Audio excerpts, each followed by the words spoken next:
तो hey guys, welcome to अपनी coding में। नाम विवेक है। तो दोस्तों, जावा के इस क्वेश्चन सीरीज में ये हमारा क्वेश्चन नंबर 40 होने वाला है।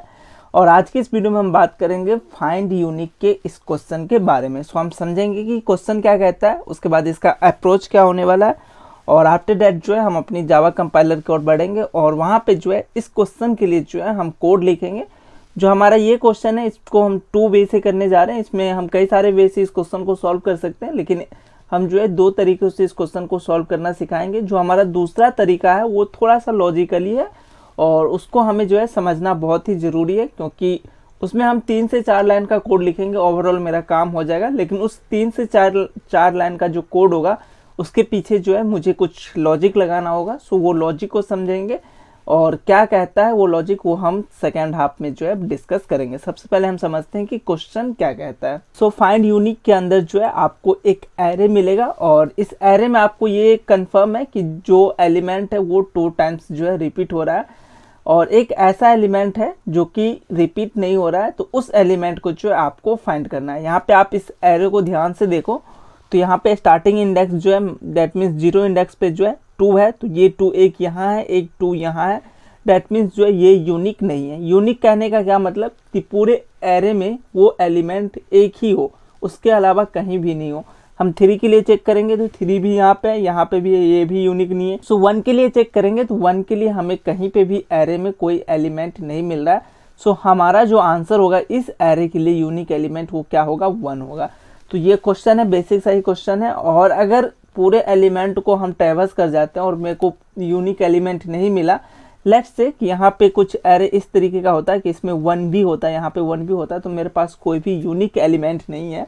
तो इन केसेस में हमें -1 रिटर्न करना है। तो आई होप आपको क्वेश्चन समझ में आ गया होगा कि क्वेश्चन क्या कह रहा है यूनिक एलिमेंट के इस क्वेश्चन के बारे में, कि हमें एरे मिलेगा और उसके अंदर जो भी यूनिक एलिमेंट है उसको हमें बेसिकली रिटर्न कराना। अगर यूनिक नहीं मिलता है एलिमेंट, उन केसेस में हम -1 रिटर्न करा रहे होंगे। तो चलिए इस क्वेश्चन के अप्रोच के बारे में हम डिस्कस करते हैं कि इस क्वेश्चन को हम कैसे सॉल्व करेंगे। पहले ही बता दिया है कि 2 तरीके से इस क्वेश्चन को हम सॉल्व करेंगे आज के इस वीडियो में। पहला वे क्या होगा वो पहले डिस्कस करते हैं, उसका कोड लिखेंगे। उसके बाद हम दूसरे वे को डिस्कस करेंगे, देन उसका कोड लिखेंगे और देखेंगे। सो सबसे पहला जो मेरा तरीका है, इसमें हम क्या करेंगे, जो भी मेरे को एरे मिला है इसमें जो भी एलिमेंट है उसका फ्रीक्वेंसी निकालेंगे। फ्रीक्वेंसी कहने का क्या मतलब कि हम ये काउंट करेंगे, अपने पास स्टोर करके रखेंगे कि 2 कितने बार आया, 3 कितने बार आया, 6 कितने बार आया। कहने का क्या मतलब, एरे के एक एलिमेंट को यहाँ पे हम फिक्स करते हैं। जैसे हम 2 को यहाँ पे फिक्स करते हैं और 2 के लिए एक हम काउंट ले लेते हैं, और ये काउंट को हम चेक करेंगे कि 2 मेरे पास कितने बार आया।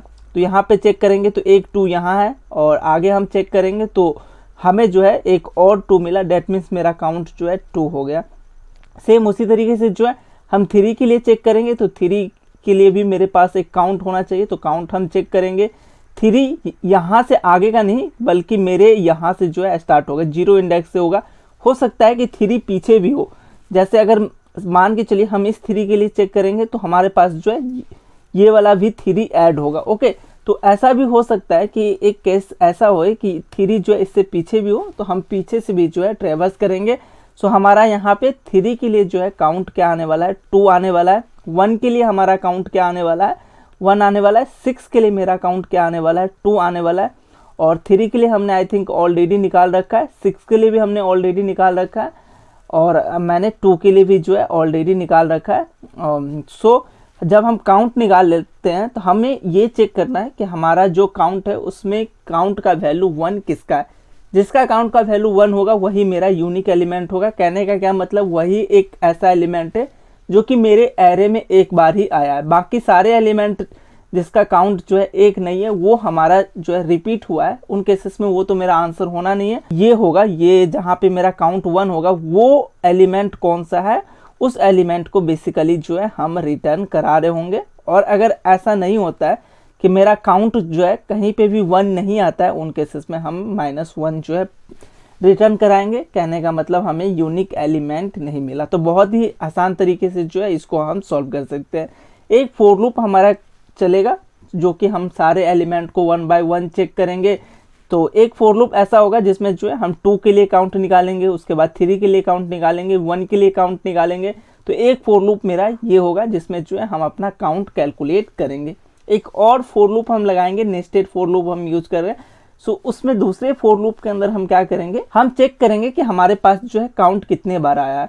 सो जैसे कि हम जो है पहले वाले में 2 के लिए हम चेक करना चाहते हैं, तो अब हमें ये पता करना होगा कि 2 कितने बार आया है। तो वो दूसरे वाले फॉर लूप के अंदर जो है हम ये चेक कर रहे होंगे कि हमें 2 कितने बार आया, और जितनी बार आएगा उतने में जो है हम काउंट को प्लस करते चलेंगे। सो ये चीज़ें जो है हम फॉर लूप के अंदर करेंगे, दूसरे फॉर लूप के अंदर। और एक और चेक लगाएंगे जहाँ पे जब मेरा दूसरा फॉर लूप खत्म हो जाएगा, डेट मीन्स एक बार हमने पूरा चेक कर लिया, 2 के लिए हमने पूरा एलिमेंट ट्रेवर्स कर लिया, और उसके बाद भी मान के चलिए 2 का काउंट मुझे 1 आया है, तो 2 जो है मेरा यूनिक एलिमेंट है इस एरे के लिए। सो हम चेक करेंगे कि काउंट अगर मेरा 1 है तो उस केसेस में जो है हम रिटर्न कर देंगे अपने इस 2 को। सो इस तरीके से जो है आई थिंक मेरा कुछ कोड होने वाला है। तो हम चलते हैं अपने कंपाइलर की ओर और देखते हैं कि इसका कोड क्या होगा। उसके बाद जो है हम इसके दूसरे वे के बारे में बात करेंगे जो कि थोड़ा सा जो है लॉजिकली है। सो सबसे पहले इस वे के क्वेश्चन को हम जो है कोड करते हैं। सो मैंने ऑलरेडी जो है फाइंड यूनिक के नाम से एक क्लास क्रिएट कर रखा है, और इस क्लास में कई सारे हमने फंक्शन बना रखे हैं। सबसे पहले void main, इसके अंदर जो है हम कॉल कर रहे हैं टेक इनपुट नाम का एक फंक्शन, जो कि यूजर से जो है n का वैल्यू लेके और एरे का वैल्यू लेके एरे जो है क्रिएट कर रहा है, और उस एरे को जो है जो हमें टेक इनपुट का जो ये फंक्शन है, जो एरे हमें यहाँ पर रिटर्न कर रहा है, उस एरे को जो है एर नाम के एरे में जो है हम स्टोर कर रहे हैं, और हम प्रिंट करा रहे हैं। क्या प्रिंट करा रहे हैं, तो फाइंड यूनिक नाम का एक फंक्शन है जिसको हमें जो है क्रिएट करना है, उसको बिल्ड करना है, और उसमें हम एरे पास कर रहे हैं। तो यहाँ पे देख रहे हो कि फाइंड यूनिक नाम का एक फंक्शन है जिसमें हम एरे पास कर रहे हैं, और ये फंक्शन हमें जो रिटर्न कर रहा है उसको हम बेसिकली जो है प्रिंट करा रहे हैं। तो आई होप जो हमने अभी तक ये चीज़ें लिखा है वो क्लियर होगा कि हम क्या कर रहे हैं void main के अंदर, और टेक इनपुट के अंदर हम क्या कर रहे हैं वो क्लियर होगा।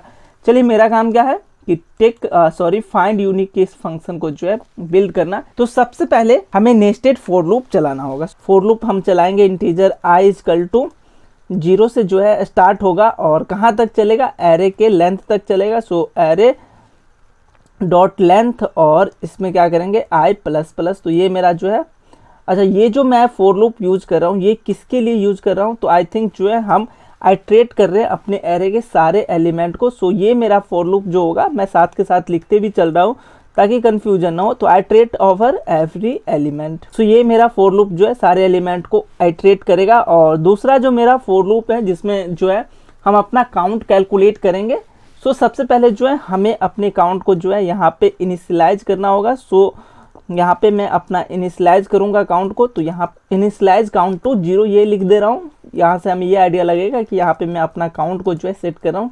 किससे सेट करेंगे, 0 से। मान के चल रहे हैं कि फिलहाल जो मेरे पास है जो भी एरे का एलिमेंट है वो उसका काउंट 0 है, दैट मीन्स हमारे एरे का एलिमेंट कुछ है ही नहीं, ऐसा मैं मान के चल रहा हूँ। उसके बाद मुझे जो है पूरे एरे के एलिमेंट पे ट्रैवर्स करना होगा। जैसे मुझे 2 निकालना है तो मुझे एरे की 0 इंडेक्स से चेक करना है और लास्ट तक जाना है और अपने काउंट को इंक्रीमेंट करना है। कब करना है वो हम देखते हैं कि काउंट जो है कब इंक्रीमेंट होगा, लेकिन उससे पहले कि मुझे एरे के सारे एलिमेंट पे जो है ट्रैवर्स करना होगा फिर से। So integer j equal to 0 कहाँ तक चलेंगे, I think j less than add dot length तक, जो एरे का लेंथ है वहां तक हम चलेंगे और j को प्लस प्लस करते चलेंगे। अब हमें जो है अपना काउंट के फ्रीक्वेंसी को चेक करना है, डेट मीन्स हमें काउंट को इंक्रीमेंट करना है। अगर जो है हमें जो नंबर मिला है वो रिपीट हो रहा है तो उस केसेस में जो है हमें अपने फ्रीक्वेंसी को जो है यहाँ पे ऐड करना होगा। सो काउंट द फ्रीक्वेंसी, हम यहाँ पे अपना फ्रीक्वेंसी काउंट कर रहे होंगे। अब फ्रीक्वेंसी कैसे काउंट करेंगे, तो array of i equal to array of j। अगर ऐसा होता है तो हम कहेंगे कि काउंट जो है मेरा 1 हो जाएगा। कहने का क्या मतलब, जो हमने एग्जाम्पल लिया था, ये मेरा एग्जाम्पल था एर ऑफ i। लेस से जो मेरा i है वो इसके लिए हम चेक कर रहे हैं कि i मेरे पास जो है 0 पे है, तो मेरे पास जो एलिमेंट होगा एर ऑफ i वो क्या होगा, array of i that means array of 0 2 होगा। और एरे ऑफ जे भी मेरे पास जो है 0 पे है, तो एरे ऑफ जे भी मेरे पास क्या होगा 2 होगा। तो एक एलिमेंट मेरे को मिल गया है, ये दोनों आपस में सेम है। Array of i equal to array of j मतलब कि मुझे एक एलिमेंट मिला तो मैं काउंट को जो है 0 से बढ़ा के 1 कर दूंगा। आगे हम चेक करेंगे i इजकल टू 0 रहेगा और j इजकल टू 1 होगा। Array of i not equal to j, तो हम इस केस को सेटिस्फाइड नहीं कर रहे, काउंट मेरा कुछ नहीं होगा। इसके लिए चेक होगा j इजकल टू 3 के लिए, 2 के लिए, यहाँ पे भी ओके नहीं हो रहा है। यहाँ पे भी चेक करेगा, यहाँ पे भी नहीं हुआ, यहाँ पे भी चेक करेगा, यहाँ पे भी नहीं हुआ, यहाँ पे भी नहीं होगा। एक केस यहाँ आएगा जहाँ पे मेरा जो है array of i that means array of 0 equal हो जाएगा किससे, array of j that means इसका साइज क्या है 0 1 2 3 4 5 और 6, तो एरे ऑफ 6 पे जो है ये दोनों इक्वल होगा। तो उन केसेस में भी जो है हम अपने काउंट को अब इंक्रीमेंट करेंगे। फिलहाल मेरे पास काउंट क्या था 1 था और इसमें एक हम इंक्रीमेंट करेंगे तो हम 2 पे आ जाएंगे। तो यही चीज़ जो है हम इस कोड के अंदर करेंगे। सो कोड क्या होगा, फ्रीक्वेंसी को हम कैसे चेक करेंगे, if array of i equal to array of j, अगर ऐसा होता है तो हम कह देंगे कि मेरा जो है काउंट किससे बढ़ जाएगा, 1 से इंक्रीमेंट हो जाएगा। So count plus plus. अब मान के चलिए कि हमने जो है एक एलिमेंट के लिए 2 के लिए हमने फ्रीक्वेंसी निकाल लिया कि 2 का जो है फ्रीक्वेंसी कितना आना चाहिए। हमने चेक कर लिया कि 2 जो है हमारे एरे के अंदर कितने बार आया है।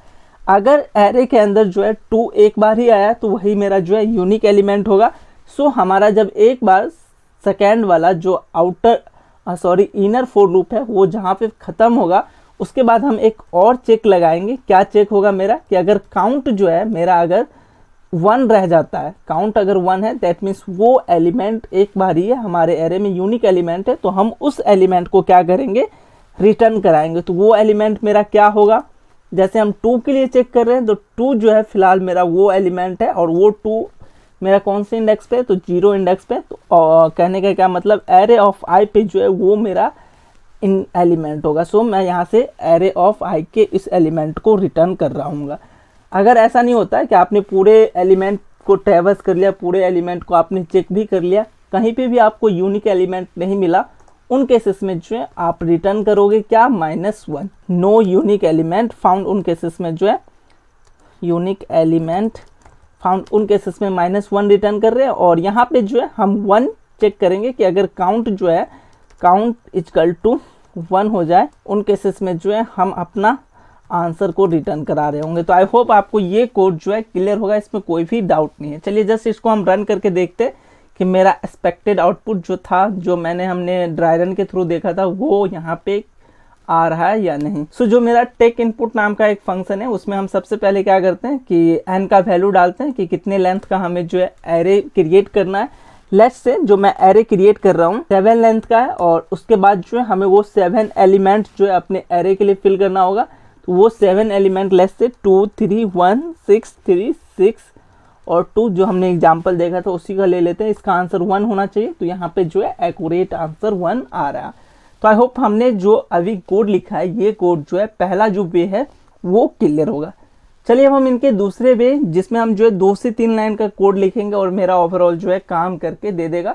सो दूसरा वे जो है थोड़ा सा लॉजिकली है, पहले मैं कहते आ रहा हूँ, तो उस वे को जो है समझते हैं। जो मेरा दूसरा वे है, इस वे को समझने के लिए हमें जो है एक्सोर का कंसेप्ट क्लियर होना चाहिए। तो आई होप आपको एक्सोर का कंसेप्ट जो है पता होगा। चलिए आपको मैं एक बार शॉर्ट हिंट बता देता हूँ कि एक्सोर में जो है जावा के अंदर होता क्या है। लेट्स से कि आपके पास जो है एक्स है और वाई है और इस दोनों का जो है आपको एक्सोर निकालना है। तो एक्सोर का सिंबल जो है इस तरीके से होता है, एक्स एक्सोर वाई जो है आप यहाँ पे कैलकुलेट कुछ इस तरीके से करोगे। तो क्या होता है एक्सोर, आपको ये चीज़ें जो है आई थिंक आइडिया होगा। एक्सोर के लिए जो है हमारा ट्रूथ टेबल क्या होगा वो हम देखते हैं और उसके बाद जो है एक्सोर 2 नंबर का एक्सोर जो हम कैसे कैलकुलेट करेंगे वो देखेंगे, क्योंकि हम डायरेक्ट जो है एक्सोर का इस कंसेप्ट को जो है इस क्वेश्चन में हम यूज करने वाले, इसलिए हमें एक्सोर का थोड़ा बहुत आइडिया होना जरूरी है। सो हम एक्सोर के ट्रूथ टेबल के लिए बात करते हैं। तो एक तरफ जो है हम x लेते हैं, एक तरफ हम y लेते हैं और एक तरफ जो है x एक्सोर y हम जो है कैलकुलेट करेंगे।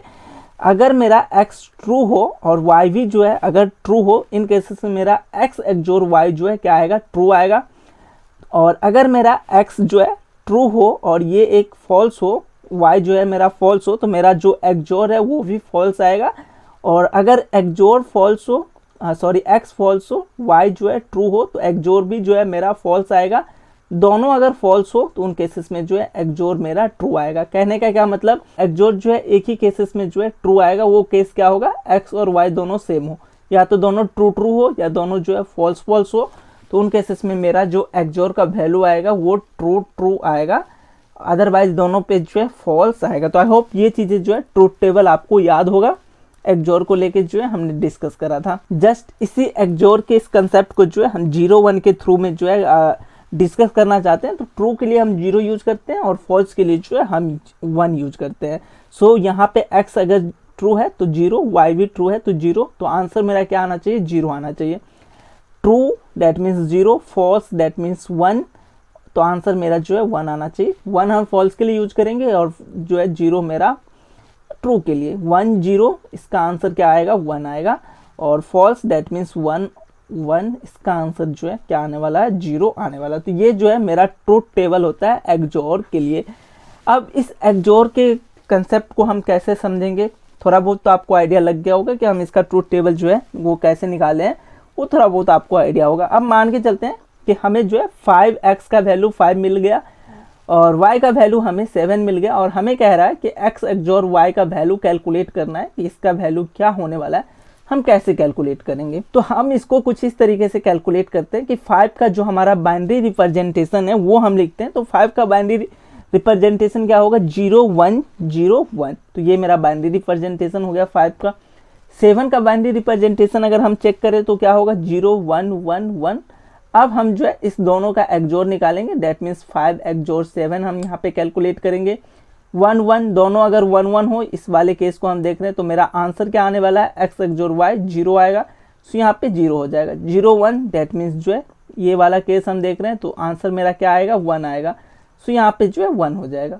1 1 दोनों ट्रू हो रहा है, दोनों ट्रू, कौन सा केस है, ये केस है, आंसर मेरा जो है 0 आएगा। और 0 0 दोनों ट्रू हो रहा है, ये जो हमने 1 1 कहा था दोनों फॉल्स था, तो यहाँ पे 1 है। आई होप आप समझ रहे हो। और 0 0 ये जो है 0 आएगा। इसको जब आप वापस डेसिमल में कन्वर्ट करोगे इस बाइनरी को, तो आपका आंसर जो है 2 आ जाएगा। सो मैं यहाँ से डायरेक्टली कहूँगा कि 5 एक्सोर 7 जो है मेरा 2 आएगा। तो इस तरीके से जो है हम किसी भी दो वैल्यू का एक्सोर निकालते हैं। तो आई होप ये चीज़ें जो है क्लियर होगा। अब इसके कंसेप्ट को जो है हम अपने क्वेश्चन के अंदर कैसे यूज करेंगे, चलिए वो हम देखते हैं। उससे पहले हम एक चीज़ और मैं आपको बता दूं कि a एक्सोर a जो है मेरा क्या होता है, 0 होता है। कहने का क्या मतलब, अगर मुझे ये कह दे कि 5 एक्सोर 5 निकालना है तो क्या आएगा, इसका आंसर 0 आएगा। 7 एक्सोर 7 निकालूँ तो इसका आंसर 0 आएगा। 8 एक्सोर 8 निकालूँ तो 0 आएगा। ये कंसेप्ट यहाँ पे हम यूज करेंगे कि a एक्सोर a जो है 0 आएगा। कैसे आएगा, आप 5 एक्सोर 5 का जो है कुछ इस तरीके से अगर आप कैलकुलेट करोगे तो इसका आंसर जो है 0 आने वाला। जस्ट आप खुद से कैलकुलेट करके देखना, इसका आंसर जो है 0 आएगा। सो हमें एक फॉर्मूला पता है एक्सोर के बारे में कि a एक्सोर a का जो है हमेशा वैल्यू 0 आने वाला। सेम चीज़ जो है हम अपने इस क्वेश्चन पे अप्लाई करेंगे। सो एक एग्जांपल लेते हैं, जो हमारा एरे होने वाला है कुछ इस तरीके का एरे है। लेट्स से उसका एलिमेंट 7 3 5 4 5 3 4, तो ये मेरा जो है एरे है और इनके ये सारे जो है एलिमेंट हो गए। इसका जो अगर मुझे आंसर निकालना है तो इसका यूनिक एलिमेंट कौन सा है, तो आई थिंक जो है इसका यूनिक एलिमेंट 7 है। 3 ये 3 के लिए ये 3 यहाँ पे अवेलेबल है, इस 5 के लिए ये 5 है, इस 4 के लिए ये 4 है। 7 जो है यूनिक है, सो मेरा आंसर 7 हो जाएगा। तो अब मुझे जो है अपना आंसर कैलकुलेट करना है, तो मैं क्या करूँगा, आंसर कुछ इस तरीके से कैलकुलेट करूँगा कि जो भी मुझे एरे का एलिमेंट है उन सारे का एक्सोर निकालूंगा। कहने का क्या मतलब, आंसर मैं कुछ इस तरीके से निकालूंगा, 7 एक्सोर 3 एक्सोर 5 एक्सोर 4 एक्सोर 5 एक्सोर 3 एक्सोर 4। इसका जो भी वैल्यू मुझे आएगा वही मेरा जो है रिक्वायर्ड आंसर होगा। सिंपल सा यही कंसेप्ट जो है हम यहाँ पे यूज करेंगे। अब जो मेरा आंसर है वो 7, जो मैंने क्या कहा कि जो एरे के एलिमेंट उन सारे का एक्सोर निकालो और जो वो आंसर देगा वही मेरा जो है आंसर हो जाएगा। चलिए उसको हम जो है यहाँ पे ड्राई रन करते हैं ताकि हमें जो है चीज़ें और भी क्लियर हो सके। एक्सोर जो है एसोसिएटेड प्रॉपर्टीज को जो है वैलिड करता है। सो हम इसको जो है, जो हमने यहाँ पे एक्सोर का ये चीज़ें लिखा है, इसको हम कुछ इस तरीके से लिख सकते हैं कि जो मेरा 7 एक्सोर इस 3 को, और ये जो मेरा 3 है, जस्ट मैं कलर चेंज कर रहा हूँ ताकि चीज़ें जो है और भी क्लियर हो।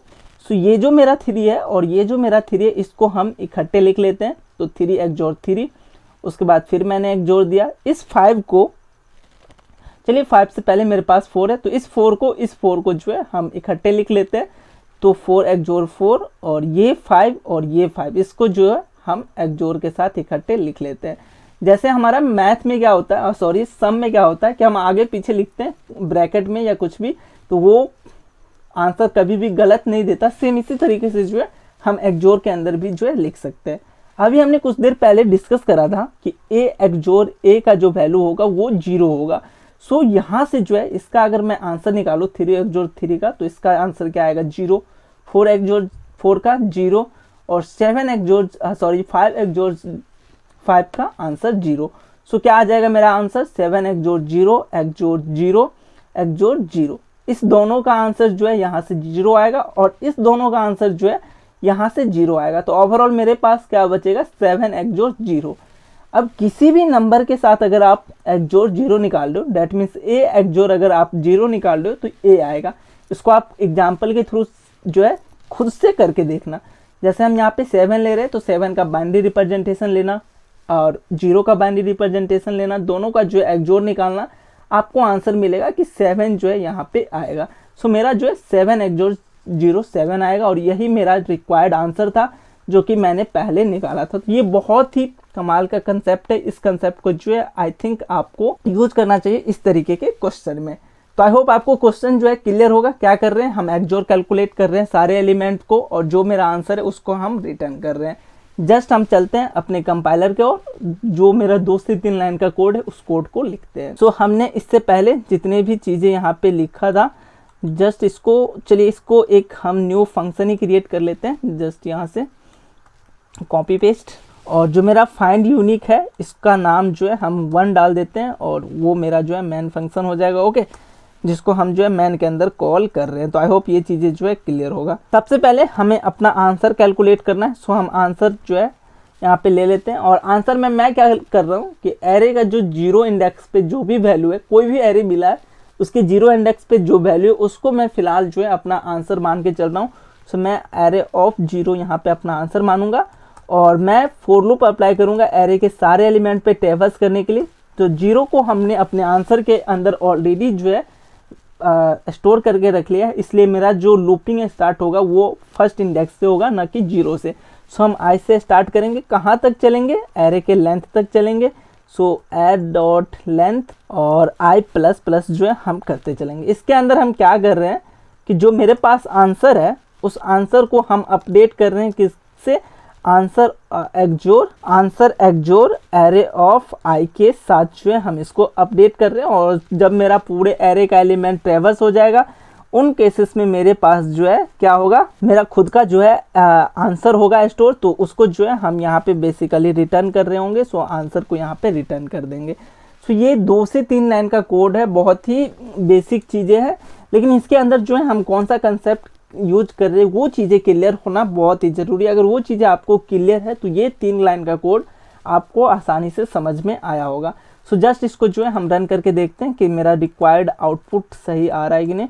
लेट्स से कि हमने जो एग्जांपल देखा था 7 लेंथ का, ये हम चेक कर लेते हैं। और जो मेरा एरे है, एरे के एलिमेंट 2 3 1 6 3 6 और 2, तो इसका आंसर जो है 1 आ रहा है। तो हमने दोनों वे से देख लिया कि दोनों वे से जो है हम इस क्वेश्चन को सॉल्व कर सकते हैं। लेकिन जो दूसरा वे था आई थिंक थोड़ा सा जो है ट्रिकी है, थोड़ा सा जो है उसमें कंसेप्ट अच्छा यूज हो रहा है। सो आपसे मैं ये उम्मीद करूंगा कि दोनों वे को आप खुद से जो है ट्राई करेंगे और इसका जो भी कोड वगैरह होगा वो नीचे आपको डिस्क्रिप्शन में मिल रहा होगा एज ए PDF, वहाँ से जाके जो है चेकआउट कर सकते हैं। और ऐसी वीडियो के लिए आप हमारे चैनल के साथ जुड़ सकते हैं, सब्सक्राइब कर सकते हैं। चलिए हमें दीजिए थोड़ा सा समय, हम मिलते हैं नेक्स्ट वीडियो में बहुत ही जल्द।